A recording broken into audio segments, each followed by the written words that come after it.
60 meter length, 35 meter width. Sangareddy జిల్లా రామచంద్రాపురంలోని బాలాజీ గార్డెన్స్లో Patancheru Congress incharge Srinivas Goud ఆధ్వర్యంలో ఓటర్ల జాబితా ప్రత్యేక సమగ్ర సవరణ ప్రక్రియపై బూత్ లెవెల్ ఏజెంట్లకు అవగాహన సదస్సు నిర్వహించారు. ఈ కార్యక్రమానికి రాష్ట్ర మంత్రి గడ్డం వివేక్ వెంకటస్వామి ముఖ్య అతిథిగా హాజరై బిఎల్ఏలకు మార్గనిర్దేశం చేశారు. ఈ కార్యక్రమంలో కాంగ్రెస్ నాయకులు, ప్రజాప్రతినిధులు, కార్యకర్తలు పెద్ద సంఖ్యలో పాల్గొన్నారు. మరి మంత్రివర్యులు మరి మాట్లాడవలసిందిగా కోరుతా ఉన్నాం.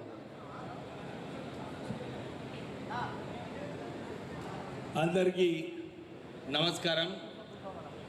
నేను పని ఉంటుంది కాబట్టి మీరు ఓపికగా ఉండి ఏ ఓట్లు కూడా వేరే జిల్లా కానీ వేరే ఊరు కానీ ఓకుండా చూసే బాధ్యత మీది. ఓట్లు ఎక్కువ ఉంటేనే మన పరంగా మరి రాజకీయంగా మనకు మేలు జరుగుతుంది.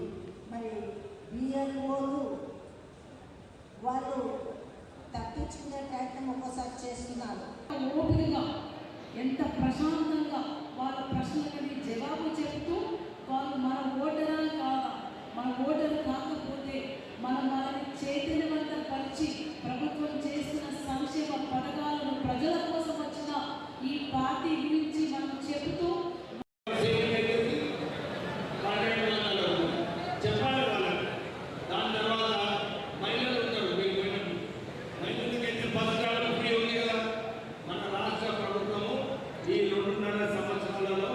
సుమారు 12,000 కోట్ల రూపాయలు ఆర్టీసీకి మహిళలకు ఫ్రీ బస్ ఇవ్వడం జరిగింది.